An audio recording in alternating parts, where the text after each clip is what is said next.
Lembramos aos senhores pais e convidados que as nossas novas licenciadas receberão os cumprimentos no saguão de entrada deste auditório.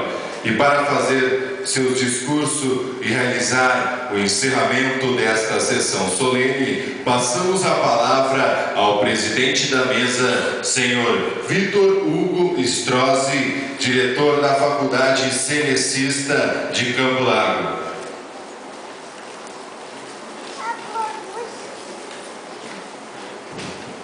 Boa noite aos pais, boa noite aos filhos, namorados,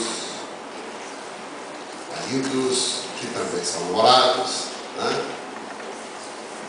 Enfim, a todos os presentes, as autoridades da mesa.